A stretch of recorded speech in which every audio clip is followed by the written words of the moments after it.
ನಮಸ್ಕಾರ ಎಲ್ಲರಿಗೂ boss, welcome back to Sagar stories. India versus Australia ಎರಡನೇ test match day 1 post day analysis ಎಲ್ಲರಿಗೂ ಸ್ವಾಗತ. ಏನಾಯ್ತು ಡೇ 2? ಆಸ್ಟ್ರೇಲಿಯಾನ ಇಂಡಿಯಾನ ಯಾರ ಕಡೆ ಹೋಯ್ತು? Clearly Australia. ಆದರೆ ಫಸ್ಟ್ ಮ್ಯಾಚಲ್ಲಿ ಈ ಥರ ಇರಲಿಲ್ಲ ಮಗ. ಫಸ್ಟ್ ಮ್ಯಾಚಲ್ಲಿ ಹೆಂಗಾಗಿತ್ತು ಅಂದರೆ ಸೀನು, ಫಸ್ಟ್ ಎರಡು ಸೆಷನ್ನ ಫಸ್ಟ್ ಎರಡು ಸೆಷನ್ ಆಸ್ಟ್ರೇಲಿಯಾ ಡಾಮಿನೇಟ್ ಮಾಡ್ತು ಅಂದರೆ ಥರ್ಡ್ ಸೆಷನ್ ಕಂಪ್ಲೀಟ್ಲಿ ಇಂಡಿಯಾ ಹಂಗೆ ಪೂಲ್ ಬ್ಯಾಕ್ ಮಾಡಿ ಯಾಳದು ಬಿಸಾಕ್ಬಿಟ್ರು. ಹಂಗೇನೆ ಡೇ ಕ್ರೆಡಿಟನೇ ಇಂಡಿಯಾಗೆ ಹೊರಟೋಗ್ಬಿಡ್ತು. ಅವ್ರು ಫಸ್ಟ್ ಎರಡು ಸೆಷನಲ್ಲಿ ಏನು ದಬಾಕಿದ್ರು ಕಿತ್ತಾಕಿದ್ರು ಅದನ್ನು ಥರ್ಡ್ ಸೆಷನ್ ಯಾಳದು ಬಿಸಾಕಿದ್ರು.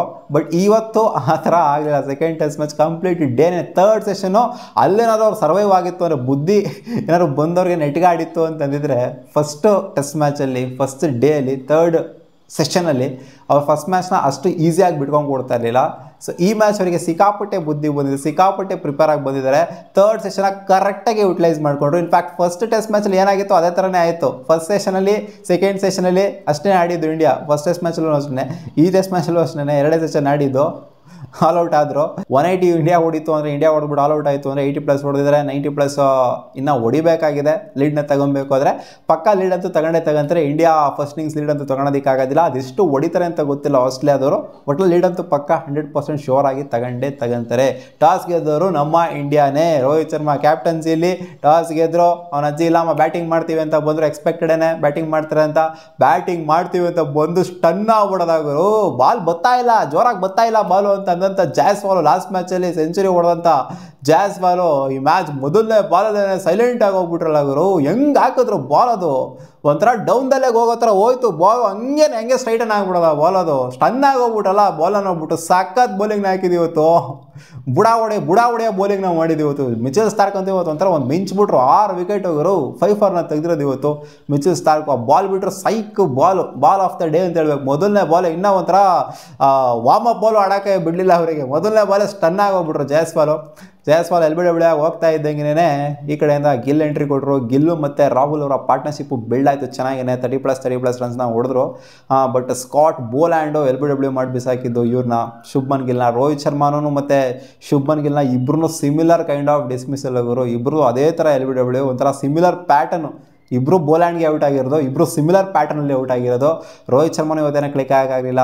ಕೇವಲ 3 ರನ್ನು. ಓಪನಿಂಗ್ ಸ್ಟಾರ್ಟಲ್ಲಿ ಆಡಿದ್ರೇನೋ, ಮಿಡ್ಲ್ ಆರ್ಡ್ರಲ್ಲಿ ಆಡಿದ್ರೇನೋ, ಲೋವರ್ ಮಿಡ್ಲ್ ಆರ್ಡ್ರಲ್ಲಿ ಆಡಿದ್ರೇನೋ ಡಿಫ್ರೆನ್ಸ್ ಮಾಡಬೇಕಾಗಿತ್ತು ಮಗ. ರೋಹಿತ್ ಶರ್ಮಾ ಎಕ್ಸ್ಪೆಕ್ಟೇಷನ್ ಸಿಕ್ಕಾಪಟ್ಟೆ ಇತ್ತು. ಇಲ್ಲಿ ಬಂದ್ಬಿಟ್ಟು ಇಲ್ಲೂ ಕೂಡ ಫೇಲ್ ಆದರು ಅಂತಂದರೆ ಸಿಕ್ಕಾಪಟ್ಟೆ ಒಂಥರ ಹಲ್ಟ್ ಆಗುತ್ತೆ ರೋಹಿತ್ ಶರ್ಮಾ ಫ್ಯಾನ್ಸಿಗೆ. ನಂಬರ್ 6 ಇವತ್ತು ಬಂದಿದ್ದು ರೋಹಿತ್ ಶರ್ಮಾ. KL ರಾಹುಲ್ ಸಕಾಲಾಗೇ ಕಾಣಿಸ್ಕೊಂತಿದ್ರು. ಹಂಗೆ ನೋಡೋಕೆ ಹೋದ್ರೆ ಇವತ್ತು ಒಂಥರ ಏನೇನೋ ಸೀನಾಗಿ ಹೋಗ್ಬಿಡ್ತು ಗುರು ಮ್ಯಾಚಲ್ಲಿ. KL ರಾಹುಲ್ ವಾಕ್ ಮಾಡ್ತಾ ಇದ್ದಾರೆ ಬೋಲ್ಯಾಂಡ್ ಅವರ ಬೌಲಿಂಗಲ್ಲಿ. ಬೋಲ್ಯಾಂಡ್ ಬಂದು ಬೌಲಿಂಗ್ ಮಾಡ್ತಾರೆ, ವಿಕೆಟ್ ಕೀಪರ್ ಕ್ಯಾಚ್ ಹಿಡಿತಾರೆ, ಬ್ಯಾಟ್ ಎಡ್ಜ್ ಆಗಿದೆ ಅಂತ ಸೌಂಡ್ ಏನೋ ಬಂತು. ಬಟ್ KL ರಾಹುಲ್ ವಾಕ್ ಮಾಡ್ತಾ ಇದ್ದಾರೆ. ಆಮೇಲೆ ಅಂಪೈರ್ ಅದರ ನೋ ಬಾಲ್ ಅಂತ ಕರೀತಾರೆ. ಆಮೇಲೆ ಅಲ್ಟ್ರಾ ಎಡ್ಜಲ್ಲಿ ನೋಡ್ತು ಅಂತಂದರೆ ಅಲ್ಲಿ ಏನೋ ಆ ಗ್ರಾಫೇ ಕಾಣಿಸ್ತಾ ಇರೋದಿಲ್ಲ, ಏನಾದರೂ ಆಗಿದೆಯಾ ಅಲ್ಲಿ ಅಂತ. ಸೊ ಒಂಥರ ಏನೇನೋ ಸೀನ್ ಆಗೋಗ್ಬಿಡ್ತು. ವಿರಾಟ್ ಕೊಹ್ಲಿ ಅವ್ರು ಬ್ಯಾಟಿಂಗಿಗೆ ಬಂದಿದ್ರು, ಇವ್ರು ಔಟ್ ಆಗಿಬಿಟ್ಟಿದ್ರು ಅಂತ ಓಡ್ಕೊಂಡು ಬಂದಿದ್ರು. ಆಮೇಲೆ ವಿರಾಟ್ ಕೊಹ್ಲಿ ವಾಪಸ್ ಕಳಿಸಿದ್ರು. 4th ಅಂಪೈರ್ ಬಂದ್ಬಿಟ್ಟು ಏನೇನೇನೋ ಸೀನ್ ಆಗೋಗ್ಬಿಡ್ತು. ಅಲ್ಟ್ರಾ ಎಡ್ಜಲ್ಲಿ ಏನಕ್ಕೆ ತೋರಿಸಲಿಲ್ಲ ಅಂತ ಗೊತ್ತಿಲ್ಲ. ಯಾಕಂದರೆ KL ರಾಹುಲ್ ಔಟ್ ಅಂತ ಹೋಗ್ತಾ ಇದ್ರು ಅವರು. KL ರಾಹುಲ್ಗೆ ಟಚ್ ಆಗಿರೋದು ಫೀಲ್ ಆಗಿತ್ತು ಅಂತ ಕಾಣಿಸ್ತು. ಬಟ್ ಅಲ್ಟ್ರಾ ಎಡ್ಜ್ ಏನಕ್ಕೆ ಎರರ್ ತೋರಿಸ್ತು ಅಥವಾ KL ರಾಹುಲ್ಗೆ ಅದು ಫೀಲ್ ಆಗಲಿಲ್ವ, ಅದು ಏನೋ ಬೇರೆ ಸೌಂಡ್ ಬಂತ. ಸೊ ಅದೊಂಥರ ಡಿಫ್ರೆಂಟಾಗಿ ಸೀನ್ ಆಯಿತು. ಒಟ್ನಲ್ಲಿ KL ರಾಹುಲ್ ಒಂದು ಕಬಾಚ ಒಂದು ಕ್ಯಾಚ್ ಬಿಟ್ಟರು. ಆ್ಯಂಡ್ ಈ ಥರ ಒಂದು ಸೀನ್ ಆಯಿತು. ನೋ ಬಾಲ್ ಹಾಕಿರೋದು ಒಂದು ಸೀನ್ ಆಯಿತು. ಇನ್ಫ್ಯಾಕ್ಟ್ ವಾಕೇ ಮಾಡಿಬಿಟ್ಟಿದ್ರು. ನೋ ಬಾಲ್ ಏನಾದ್ರು ಕೊಟ್ಟಿರಲಿಲ್ಲ ಅಂತಂದರೆ KL ರಾಹುಲ್ ಅವಾಗಲೇ ಔಟ್ ಆಗಿಬಿಡ್ತಿದ್ರು. ರಿವ್ಯೂನು ಕೂಡ ತಗೊಂತ ಇರಲಿಲ್ಲ. ಅವ್ರು ಹಂಗೆ ನಡ್ಕೊಂಡು ಹೋಗ್ತಾ ಇದ್ರು ಎಷ್ಟಾಗಿತ್ತು ಅಂತ. KL ರಾಹುಲ್ದು ಸಖತ್ ಕ್ಯಾಚ್ ಮಗ. ಒಂಥರ ನಮ್ಮ ಇಂಡಿಯನ್ಸ್ ನೋಡಿ ಬೌನ್ಸ್ನ ಕರೆಕ್ಟಾಗಿ ಜಡ್ಜ್ ಮಾಡಲಿಲ್ಲ. ಫಸ್ಟ್ ಇನ್ನಿಂಗ್ಸಲ್ಲೂ ಅಷ್ಟೇ, ಫಸ್ಟ್ ಟೆಸ್ಟ್ ಮ್ಯಾಚ್ ಫಸ್ಟ್ ಇನ್ನಿಂಗ್ಸಲ್ಲೂ ಅಷ್ಟೇ ಬೌನ್ಸ್ನ ಕರೆಕ್ಟಾಗಿ ಜಡ್ಜ್ ಮಾಡಲಿಲ್ಲ. ಅದೇನೋ ಒಂಥರ ಅವ್ರು ಫೀಲ್ ಕೊಡೋದು ಹೆಂಗೆ ಒಂಥರ ಅನ್ನಿವನ್ ಬೌನ್ಸ್ ಆಗ್ತಿದೆ ಆ ಥರ ಫೀಲ್ ಕೊಟ್ಟರು. KL ರಾಹುಲ್ ಔಟ್ ಆಗಿದ್ದಾಗಿರ್ಬೋದು, ವಿರಾಟ್ ಕೊಹ್ಲಿ ಔಟ್ ಆಗಿದ್ದಾಗಿರ್ಬೋದು, ರಿಷಬ್ ಪಂತ್ ಔಟ್ ಆಗಿದ್ದಾಗಿರ್ಬೋದು. ಸೊ ಒಂಥರ ಬೌನ್ಸ್ನ ಕರೆಕ್ಟಾಗಿ ಒಂಥರ ಜಡ್ಜ್ ಮಾಡಲಿಲ್ಲ ಅಂತ ಹೇಳಬೇಕು. KL ರಾಹುಲ್ ಕೂಡ ಅದೇ ಥರ ಸ್ಲಿಪ್ಪಲ್ಲಿ ಕ್ಯಾಚ್ ಕೊಟ್ಬಿಟ್ಟು ಔಟ್ ಆಗಿದ್ದು. ಸಖತ್ ಕ್ಯಾಚ್ ಮಾತ್ರ ಹಿಡಿದದ್ದು ನಾರ್ತನ್ ಅವರು. ಅಷ್ಟು ಈಸಿ ಅಂತೂ ಇಲ್ಲ KL ರಾಹುಲ್ ಅವರ ಕ್ಯಾಚು. ಇನ್ಫ್ಯಾಕ್ಟ್ ಆ ಸಣ್ಣದೇನೋ ಹೋಗ್ತಾ ಇತ್ತು. ಆ ಏರಿಯಾದಲ್ಲೇ ಕಟ್ ಮಾಡಿಬಿಟ್ಟೇ 4 ಹೊಡಿದ್ದಾರೆ ಸುಮಾರು. KL ರಾಹುಲ್ ಹೊಡೆದಿದ್ದು 37 ರನ್. ಅವ್ರದಲ್ವಾ ಸೆಕೆಂಡ್ ಹೈಯೆಸ್ಟ್ ಇವತ್ತು. ಕನ್ವಿನ್ಸಿಂಗ್ ಆಗಿ ಕಾಣಿಸ್ತಿದ್ರು. ಬಟ್ ಔಟ್ ಆಗಬೇಕಾಗಿ ಬಂತು ಮಿಚೆಲ್ ಸ್ಟಾರ್ಕ್ ಅವರ ಬೌಲಿಂಗಲ್ಲಿ.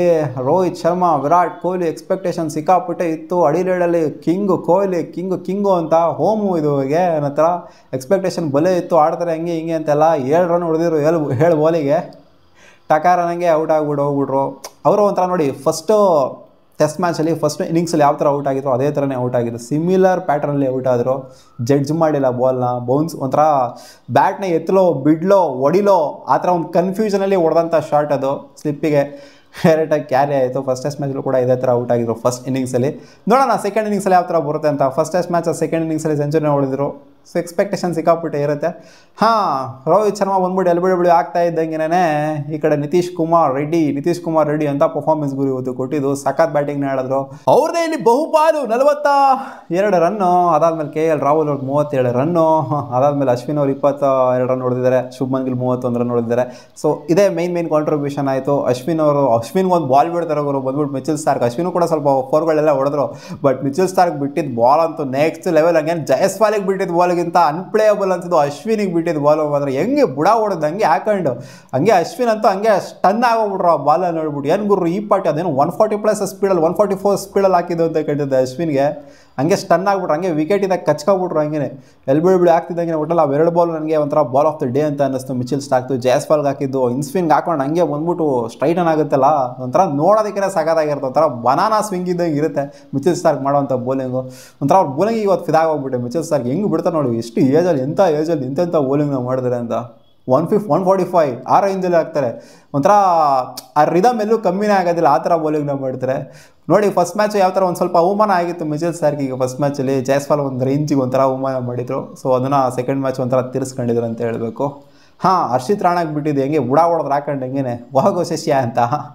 ಸೊ ಮಿಚೆಲ್ ಸ್ಟಾರ್ಕ್ ಅವರ ಬೌಲಿಂಗಿಗೆ ಮೆಚ್ಕೊಬೇಕು ಇವತ್ತು. ಯಾವುದೇ ಟೀಮ್ ಆಗಿರಲಿ, ಇಂಡಿಯಾದವ್ರು ಇವತ್ತು ಅಷ್ಟೊಂದು ಚೆನ್ನಾಗಿ ಆಡಿಲ್ಲ ಬ್ಯಾಟಿಂಗು. ಬಟ್ ಮಿಚೆಲ್ ಸ್ಟಾರ್ಕ್ ಸಖತ್ ಬೌಲಿಂಗ್ನ ಮಾಡಿದರೆ. ಸ್ಕಾಟ್ ಬೋಲ್ಯಾಂಡ್ಗೆ 2 ವಿಕೆಟು ಆ್ಯಂಡ್ ಪ್ಯಾಟ್ ಕಮಿನ್ಸ್ಗೆ 2 ವಿಕೆಟು. ಸೊ ಓವರಾಲ್ ಎಲ್ಲ ವಿಕೆಟ್ಸ್ನು ಕೂಡ ಬಿದ್ದಿರೋದು ಇಲ್ಲಿ ಪೇಸಸ್ಗೆ. ಫಸ್ಟ್ ಮ್ಯಾಚಲ್ಲೂ ಅಷ್ಟೇ ಎಲ್ಲ ಮೆಜಾರಿಟಿ ಆಫ್ ದೆಮ್ಮು ಎಲ್ಲ ಪೇಸಸ್ಗೆ ವಿಕೆಟ್ ಬೀಳ್ತಾರೆ. ಸ್ಪಿನ್ನರ್ಸ್ ವಿಕೆಟ್ ಎತ್ಬಿಟ್ರು ಅಂದರೆ ಒಂಥರ ದೊಡ್ಡ ಸಾಹಸ ಅಂತ ಅನ್ಕೊಳ್ಳಿ. ಅಶ್ವಿನ್ ಅವರು ಆಡ್ತಿದ್ರು ಈ match. Last match Washington Sundar ಆಡಿದ್ರು. ಅಶ್ವಿನ್ ಒಂದು ರೇಂಜಿಗೆ ಕಾಂಟ್ರಿಬ್ಯೂಟ್ ಮಾಡಿದ್ರು. ಬಟ್ ಬೌಲಿಂಗಲ್ಲಿ ಅವರಿಂದ ಪರ್ಫಾರ್ಮೆನ್ಸ್ ಯಾವ ಥರ ಬರುತ್ತೆ ಅಂತ ನಾನು ಈಗರಾಗಿ ವೆಯ್ಟ್ ಮಾಡ್ತೀನಿ. ಯಾಕಂದರೆ ಸ್ಪಿನ್ನರ್ಸ್ಗೆ ವಿಕೆಟ್ ಸಿಗ್ತಾ ಇಲ್ಲ ಇಲ್ಲಿ. ನಾನು ನಿತೀಶ್ ಕುಮಾರ್ ರೆಡ್ಡಿಗೆ 50 ಆಗುತ್ತೆ ಅಂತ ಎಕ್ಸ್ಪೆಕ್ಟೇಷನ್ ಅಲ್ಲಿ ಇದ್ದೆ. ಲಾಸ್ಟ್ ಮ್ಯಾಚ್ 38 ರನ್ನು, 12 ರನ್ ಬೇಕಿತ್ತು, ಡಿಕ್ಲೇರ್ ಕೊಟ್ಬಿಟ್ರು, 50 ಆಗಲಿಲ್ಲ. ಈ ಮ್ಯಾಚ್ ಅಟ್ಲೀಸ್ಟ್ 50 ಆಗುತ್ತೆ ಅಂತ ಕಾಯ್ಕೊಂಡು ಕೂತ್ಕೊಂಡಿದ್ದೆ, 50 ಆಗಲಿಲ್ಲ. ಇನ್ನೇನು ಸಿರಾಜ್ ಬೋಯೆ ಇದ್ರು, ಯಾವ ಕಾಲಕ್ಕೆ ಔಟ್ ಆಗ್ತಾನೆ ಯಾವಾಗ ಔಟ್ ಆಯ್ತಾನೆ ಹೇಳೋಕ್ಕಾಗಲ್ಲ. ನಾನಾರು ಹೊಡೆದ್ಬಿಟ್ಟು ಒಂದು 6 ಹೊಡೆದ್ಬಿಟ್ಟು 50 ಮಾಡ್ಕೊಳ್ಳೋಣ ಅಂತ ರೊಚ್ಕೆದು ಆಡೋಕೆ ಹೋಗಿದ್ರು. ಔಟ್ ಆಗಿ ಹೋದ್ರು ಸ್ಟಾರ್ಕಿಗೆ. 6 ವಿಕೆಟ್, ಸಖತ್ ಪರ್ಫಾರ್ಮೆನ್ಸು. ಆ್ಯಂಡ್ ನಿತೀಶ್ ಕುಮಾರ್ ರೆಡ್ಡಿಯಿಂದ ಕೂಡ ನೋಡಿ ಕನ್ಸಿಸ್ಟೆಂಟ್ ಪ್ರದರ್ಶನ ಯಾವ ಥರ ಬರ್ತಿದೆ ಅಂತ. ಅವ್ರು ಹೊಡಿತಾ ಇದ್ದಾರೆ, ಆಡ್ತಾ ಇದ್ದಾರೆ. ಆ ಒಂದು ಸ್ಲಾಟಲ್ಲಿ ಬಂದ್ಬಿಟ್ಟು ಇಷ್ಟು ಕಾಂಟ್ರಿಬ್ಯೂಟ್ ಮಾಡಿದಾರಲ್ಲ, ಅವ್ರಿಗೆ ಕ್ರೆಡಿಟ್ ಕೊಡಲೇಬೇಕು. ಇಲ್ಲ ಅಂತಂದರೆ ಎಷ್ಟು 140+ ಕಚ್ಕೊಂಡ್ರು ಅವ್ರು ಆಡಿರಲಿಲ್ಲ ಅಂತ ಅಂದಿದ್ದಾರೆ ಇಂಡಿಯಾದವರು. ಸೊ ಓಕೆ, ಇದನ್ನು ಲೀಡ್ನ ತಗೊಂಡಿದ್ದೀಗ ಅಂತ ಬರ್ತಾರೆ ಆಸ್ಟ್ರೇಲಿಯಾದವರು. ಉಸ್ಮಾನ್ ಖವಾಜಾ ಒಂದು ರೇಂಜಿಗೆ ಪರವಾಗಿಲ್ಲ, ಚೆನ್ನಾಗೇ ಆಡ್ತಾಯಿದ್ರು. ಬಟ್ ಹೆಡ್ಜ್ ಹೊಡ್ಕೊಂಡು ಔಟ್ ಆಗಿದ್ದು ಬುಮ್ರಾ ಅವರ ಬೌಲಿಂಗಿಗೆ. ಸಖತ್ ಕ್ಯಾಚ್ನ ಎತ್ಕೊಂಡಿದ್ದು ಅಲ್ಲಿ ರೋಹಿತ್ ಶರ್ಮಾ. ಇನ್ಫ್ಯಾಕ್ಟ್ ಆ ನ್ಯಾರ್ತನ್ ಅವ್ರು ಔಟ್ ಆಗಬೇಕಾಗಿರುತ್ತೆ ಗುರು. ರಿಷಬ್ ಪಂತ್ ಪಾಪ ರೋಹಿತ್ ಶರ್ಮಾ ಹಿಡೀಬೇಕಾಗಿರೋಂಥ ಕ್ಯಾಚ್ನ ಅಧ್ವಾನವಾಗಿ ಹಾಳು ಮಾಡ್ತಾರೆ. ಪಾಪ ಅಲ್ಟ್ ಕೂಡ ಮಾಡ್ತಾರೆ. ಇಲ್ಲಿಗೇನೋ ಬಿಡುತ್ತೆ, ರಿಸ್ಟ್ ಮೇಲೆ ಬಿದ್ದುಬಿಡುತ್ತೆ ಬಾಲ್, ಅದು ಹೋಗಿ ಮಿಸ್ಟೇಜ್ ಆಗಿ ಅವರೊಂಥರ ಕ್ಯಾಚ್ ತಗೋಣ ಅಂತ ಹೋಗ್ತಾರೆ. ಇನ್ಫ್ಯಾಕ್ಟ್ ಅವರು ಗ್ಲೌಸ್ ಟಿಪ್ಪಿಗೆ ಬಡ್ದು, ರೋಹಿತ್ ಶರ್ಮಾ ಅವರ ರಿಸ್ಟಿಗೆ ಬಡ್ದು, ಇಬ್ರಿಗೂ ಸಿಗ್ದಂಗೆ ಆಗೋಗ್ಬಿಡ್ತದೆ ಕ್ಯಾಚ್. ಇಲ್ಲಾಂದ್ರೆ ನ್ಯಾರ್ತನ್ ಅವ್ರು ಔಟ್ ಆಗಬೇಕಾಗಿತ್ತು ಇವತ್ತು. ಇಷ್ಟೊತ್ತಿಗಾಲೇ ಔಟ್ ಆಗಿಬಿಟ್ಟು 2 ಡೌನ್ ಆಗಿರಬೇಕು. 2 ಡೌನ್ ಅಲ್ಲ, ಎಷ್ಟು ಡೌನ್ ಆಗಿರೋದು ಗೊತ್ತಿಲ್ಲ. ನ್ಯಾರ್ತನ್ ಔಟ್ ಆಗಿತ್ತು ಅಂತಂದರೆ ಅವರೇ ಒಂಥರ ಮೇನಾಗಿ ಕಚ್ಕೊಂಡು ಆಡ್ತಾಯಿದ್ರು. ಇವಾಗ ಲಘುಶೇನೋ ಜೊತೆಗೆ ನ್ಯಾರ್ತನ್ ಅವ್ರು ಕಚ್ಕೊಂಡು ಆಡ್ತಾ ಇದ್ದಾರೆ. ನೋಡೋಣ ನಾಳೆ ಏನಾಗುತ್ತೆ ಅಂತ. 80+ ನೋಡಿದ್ಬಿಟ್ಟು ಆಡ್ತಾ ಇದ್ದಾರೆ. ನನ್ನ ಪ್ರಕಾರ ಫಸ್ಟ್ ಇನ್ನಿಂಗ್ಸಲ್ಲಿ ಲೀಡ್ ಅಂತೂ 100% ಶೋರಾಗಿ ತಗೊಂತಾರೆ. ಬಟ್ ಜಾಸ್ತಿ ಮಾರ್ಜಿನ್ ಲೀಡ್ನ ಬಿಟ್ಕೊಂಡು ಕೊಡಬಾರ್ದು, ಇಲ್ಲಾಂದರೆ ಗೇಮಿಂದ ಈಚೆಗಡೆ ಹೋಗ್ಬಿಡ್ತಾರೆ. ಜಾಸ್ತಿ ಮಾರ್ಜಿನ್ ಲೀಡ್ನಾದ್ರು ಬಿಟ್ಕೊಂಡು ಕೊಟ್ಟರು ಅಂತಂದರೆ, ಇಲ್ಲಿಂದ ಅವ್ರೇನಾದ್ರು ಒಂದು 400 ರನ್ ಹೊಡಿತು ಅಂದರೆ ಫಸ್ಟ್ ಇನ್ನಿಂಗ್ಸಲ್ಲೇ ಅವಾಗ ಇಂಡಿಯಾಗೆ ಸಿಕ್ಕಾಪಟ್ಟೆ ಕಷ್ಟ ಆಗುತ್ತೆ. ಸೆಕೆಂಡ್ ಇನ್ನಿಂಗ್ಸಲ್ಲಿ ನೋಡೋಣ ಏನಾಗುತ್ತೆ ಅಂತ. ಟೆಸ್ಟ್ ಮ್ಯಾಚ್ ಅನ್ನೋದು ಒಂದು ಇನ್ನಿಂಗ್ಸಲ್ಲಿ ನಿರ್ಧಾರ ಮಾಡೋಕ್ಕಾಗೋದಿಲ್ಲ. ಸೆಕೆಂಡ್ ಒಂಥರ ನೋಡಿ, ಟೆಸ್ಟ್ ಮ್ಯಾಚ್ ಅಂತಂದರೆ ಸೆಕೆಂಡ್ ಚಾನ್ಸ್ ಯಾವಾಗಲೂ ಇದ್ದೇ ಇರುತ್ತೆ. ನಾರ್ಮಲ್ ಮ್ಯಾಚ್ಗಳಲ್ಲಿ ಸೆಕೆಂಡ್ ಚಾನ್ಸ್ ಇರೋದಿಲ್ಲ. ಸೆಕೆಂಡ್ ಚಾನ್ಸ್ ಇದೆ ನಮಗೆ. ಫಸ್ಟ್ ಮ್ಯಾಚಲ್ಲಿ ಏನೋ ಫಸ್ಟ್ ಇನ್ನಿಂಗ್ಸಲ್ಲಿ ಅಷ್ಟೊಂದು ಸಖತ್ತಾಗಿ ಆಡಿಲ್ಲ ನಾವು ಬ್ಯಾಟಿಂಗ್ನ. ಬಟ್ ಸೆಕೆಂಡ್ ಇನ್ನಿಂಗ್ಸಲ್ಲಿ ಕಮ್ ಬ್ಯಾಕ್ ಮಾಡ್ತೀವಿ ಅಂತ ಹೋಪ್ಸ್ ಇದೆ. ಯಾಕಂದರೆ ಫಸ್ಟ್ ಮ್ಯಾಚಲ್ಲೂ ಕೂಡ ಹಂಗೆ ಆಗಿದ್ದು. ಸೆಕೆಂಡ್ ಇನ್ನಿಂಗ್ಸಲ್ಲಿ ನಾವು ಕಮ್ ಬ್ಯಾಕ್ ಮಾಡಿ ಹೊಡೆದಿದ್ದು. ನೋಡೋಣ ಏನಾಗುತ್ತೆ ಅಂತ. ಸಿಗೋಣ ಮುಂದಿನ ವಿಡಿಯೋದಲ್ಲಿ. ನಿಮ್ಗೇನು ಅನಿಸಿದೆ ಈ ಟೆಸ್ಟ್ ಮ್ಯಾಚು? ಯಾರು ಗೆಲ್ತಾರೆ ಅಂತ ಅನಿಸಿದೆ ಕಾಮೆಂಟ್ ಸೆಕ್ಷನಲ್ಲಿ ಹಾಕಿ. ವಾ.